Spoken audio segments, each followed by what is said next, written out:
The story kicks off in a quiet fishing village, which is movie shorthand for everyone here is about to have a very bad day. We meet a little girl playing by the lake while her father prepares to go fishing. Instead of just doing his job, the dad decides to have a midlife crisis over his daughter's crying. She's sad he's leaving her alone on the shore for 5 minutes, so he comes back to perform a low-budget comedy routine. Pro tip: if you're in a horror-adjacent fantasy flick, never stop to make silly faces in waist-deep water. Predictably, something under the surface decides Dad looks like a snack and starts dragging him into the depths. The kid keeps laughing, thinking this is just part of his dying whale bit. She doesn't realize he's actually becoming fish food until the only thing left of him is a red cloud in the water. Smooth move, Pops. The villagers, who clearly have more money than sense, pool their life savings to hire a Taoist priest. This guy is basically a scam artist in a fancy robe. He catches a giant manta ray and tells everyone the water is safe. Spoiler alert, it's not. Enter our hero, Xuan Zang, a young demon hunter who looks like he hasn't slept since the Ming Dynasty. He tries to tell the villagers that the real demon is still out there, but because the priest has better marketing, the villagers do the logical thing. They beat Xuan Zang up and hang him upside down. Moral of the story: don't try to save people, they'll just give you a concussion. Believing the fraud priest, the villagers all jump into the water for a victory swim. It's basically an all-you-can-eat buffet for the actual river demon. It swallows a woman whole, and suddenly the safe water is a giant bowl of human soup. The demon starts using its tongue like a sentient lasso, grabbing the little girl from earlier. The villagers engage in a literal tug-of-war with a monster, using a child as the rope. They win the tug-of-war, but the demon just jumps out and swallows the kid anyway. The mother goes full John Wick and dives in after her, which is brave, but since she's not a demon hunter, she just ends up as a side dish. Meanwhile, Xuan Zang finally chews through his ropes, because apparently his dental plan is better than his combat skills, and manages to save a sliding baby just before the river demon can claim a dessert. Just when things look bleak, a massive woman arrives. Her footsteps literally cause earthquakes, which is a bit judgmental of the narrator, but hey, she's the one using her body weight as a tactical weapon. She belly flops onto the demon, launching it onto the shore where it crashes onto the cowardly priest. Karma is a dish best served via high-speed collision. The demon hits the land and turns into a regular, harmless-looking guy. This is where Xuan Zang reveals his secret weapon, a book of 300 nursery rhymes. Yes, you read that right. While the demon is a literal man-eater, Xuan Zang decides to sing him a lullaby to awaken his good nature. Surprisingly, the man-eating monster doesn't want to hear Twinkle, Twinkle, Little Star and tries to rip his face off. Luckily, a professional actually shows up to do the job. Enter Miss Duan, a high-tier demon hunter who doesn't have time for musical therapy. She whips out an infinite flying ring and turns the terrifying river demon into a literal pocket-sized puppet. The villagers start worshipping her like a rock star, while she takes a moment to roast Xuan Zang, pointing out that trying to defeat ancient evils with hickory-dickory-dock is a massive embarrassment to the entire monster hunting community. Xuan Zang slinks back to his master's place, rightfully feeling like a total failure. Instead of giving him a sword, or maybe a basic self-defense class, the master doubles down on the love and light philosophy.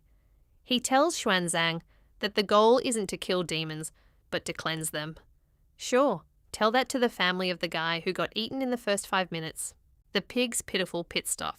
Our hero sets out again and arrives at a remote inn in Gal Village. This place has 1-star Yelp review written all over it. We find out the owner is actually a pig demon who has been turning customers into BBQ. When Xuan Zang walks in, the place looks like a party, but he quickly notices the vibes are rancid. The customers are actually reanimated corpses, and there's a blood-stained 9-tooth rake sitting in the corner. If you see a bloody gardening tool in a restaurant, maybe don't order the special. Miss Duan crashes the party again, proving she's basically the only person in this movie with a functioning brain. She turns the zombie puppets into dust, forcing the pig demon to reveal his human form. A pale, greasy chef who looks like he's never seen a salad in his life. They fight, and Duan manages to bag him, but the pig is too beefy, porky.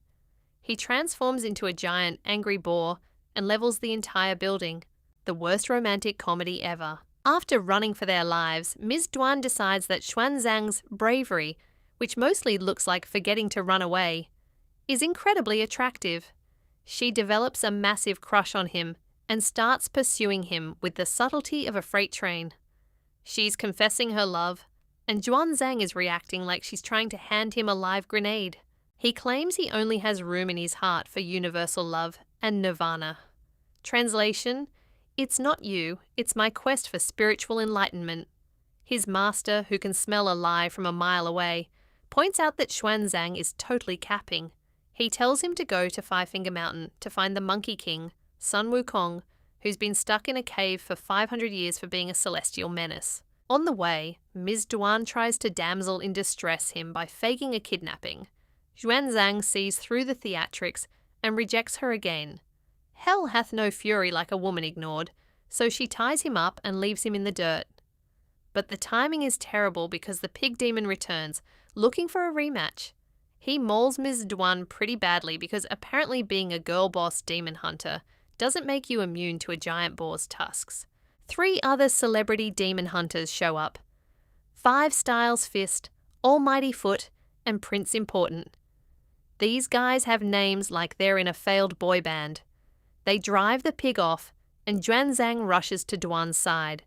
She thinks his medical attention is a sign of love, but he's still in friend zone for Buddha mode. In a fit of rage, she tears up his precious nursery rhyme book, his one and only hobby, and leaves him crying over his shredded lyrics. Xuan Zang, now officially the world's most depressed solo traveller, finally reaches Five Finger Mountain. In a valley of lotuses, he finds a cave that definitely hasn't been cleaned in half a millennium. Inside is Sun Wukong, the Monkey King, who currently looks less like a celestial god and more like a scruffy hermit who's been living off cave moss and regret. Wukong spends 5 minutes explaining how he got evicted from heaven by Buddha and ended up under a rock. Xuan Zang, thinking he's a master negotiator, offers a deal. Help me kill this pig, and maybe Buddha will stop sitting on you. Suddenly, Ms. Duan pops up again because she's apparently a professional stalker. She's still mad, but she's not about to let a scruffy monkey upstage her. Wukong's master planned to catch the pig demon?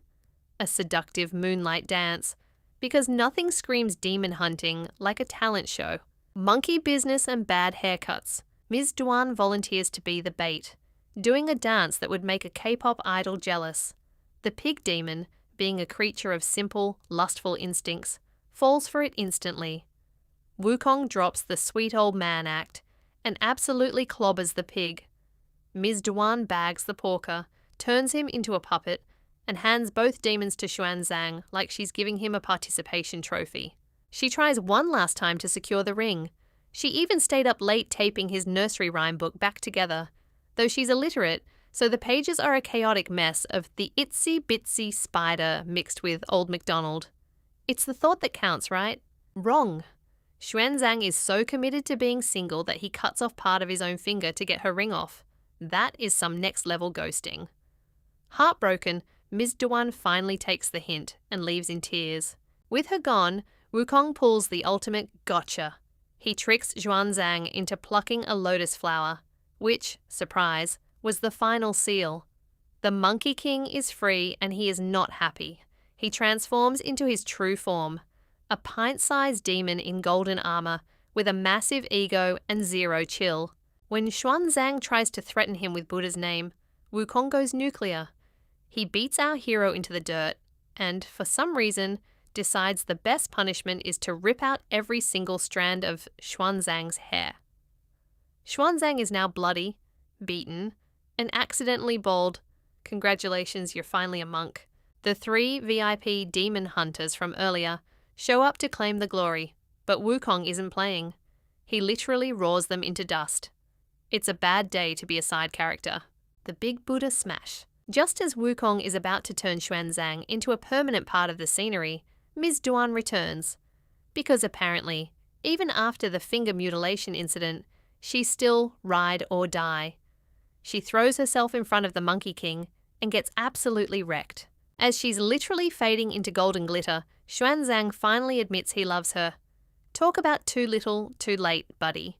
While clutching his scrambled nursery rhyme book, he realizes that Miss Duan's random taping skills accidentally created the greatest sutra of Buddha's light. He starts chanting, and the sky basically opens up. A giant celestial hand, Buddha's version of a sit down and shut up, descends from space and squashes Wukong like a bug. The ending, finally. Xuan Zang reaches enlightenment because apparently you need to lose your girlfriend and your hair to understand the universe. He takes Miss Duan's golden ring and turns it into a permanent headband for Wukong, now his mandatory travel companion. He's officially Tang San Zang now. He sets off for the west with a water demon, a pig, and a very grumpy Monkey King. It's the world's most awkward road trip, and they haven't even reached the first rest stop yet.